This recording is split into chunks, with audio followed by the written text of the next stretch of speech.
Bienvenue sur ma chaîne YouTube. L'objectif de cette vidéo sera, j'espère, de vous montrer comment je réalise ce petit bandeau flou au milieu de mon image. Donc si vous trouvez le résultat réussi, je vous remercie de me mettre un pouce vers le haut et de me laisser un commentaire. Et n'hésitez pas également à vous abonner à ma chaîne pour voir d'autres contenus sur GIMP, LibreOffice ou Gemini. Et sur ce, je vous souhaite un bon visionnage. Alors c'est parti, nous voici sur GIMP, la version 2.10.32. On va aller tout de suite sur le site Pixabay, je vous mets le lien dans la description. N'oubliez pas de cliquer sur le bouton j'aime. Je vais cliquer sur télécharger, je prends 1920 par 1280. Je clique sur ouvrir, dans un nouvel onglet, les dimensions demandées vont s'ouvrir et je clique avec le bouton droit de la souris pour qu'un menu contextuel apparaisse. Et on va copier l'image.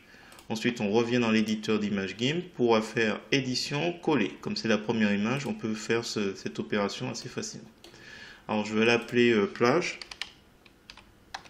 Voilà, premier calque. On va créer une copie et qu'à la limite, on va appeler plage floutée. Alors, comme son nom l'indique, il faut qu'on floute cette plage. Donc, on va aller dans le menu filtre, flou, flou gaussien. Et une fois arrivé dessus, vous augmentez un peu size X selon votre convenance. Alors moi je vais aller sur du 14 peut-être. 13, 14. Je valide. Une fois que c'est terminé, on va créer un groupe de calques. Donc ici. Et on va faire un glisser-déposer de notre plage floutée dedans. Ensuite, on va faire un clic droit de la souris. On va descendre sur mode composite et on va mettre réduire à la toile de fond. Donc là, pour le coup, une fois que c'est validé, il ne reste plus qu'à rajouter un calque. Donc on va cliquer ici, créer un calque qu'on va appeler rectangle. On va mettre le mode normal et on va remplir de transparence. On valide. Le cadre rectangle, il est au-dessus. Il faut se rappeler qu'on a mis le mode composite réduire à la toile de fond, donc on va le mettre au fond, donc juste en dessous. Là du coup en faisant cette opération, ça revient tout clair parce qu'il prend en compte la plage ici, puisque là notre calque il est transparent, donc comme il est transparent, il montre tout ce qui est en dessous. Donc réduire à la toile de fond, on va faire apparaître des figures, notamment comme son nom, comme le calque indique rectangle, on va prendre un rectangle, donc un outil de sélection rectangulaire. Dans les options de l'outil, mode sélection remplace la sélection actuelle. On décoche adoucir, point arrondi, c'est à vous de voir, et étendre depuis le centre, ainsi de suite. Et là, je vais simplement faire tracer un petit rectangle. Je vais glisser, déposer une couleur, ça peut être le noir ou la couleur blanche. Et quand je fais ça, dans la sélection, il y a le flou qui apparaît.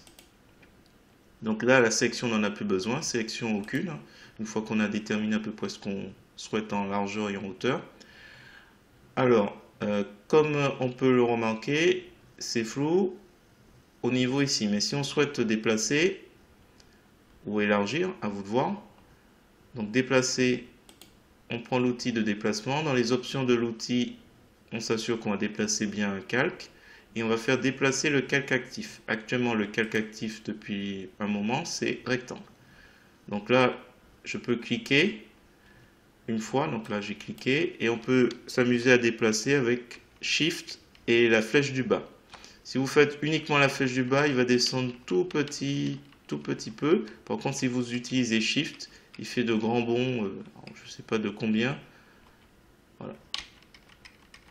Voilà, je déplace au fur et à mesure. Hop. On va essayer de remettre à sa place. Voilà. Donc là, pour l'instant, on a placé rectangle. On va imaginer qu'on veut y mettre un texte par-dessus. Donc comme je viens de l'indiquer, par-dessus. Donc il faut mettre par-dessus tout le monde. Je clique sur le calque plage floutée qui est tout au-dessus pour créer un nouveau outil texte.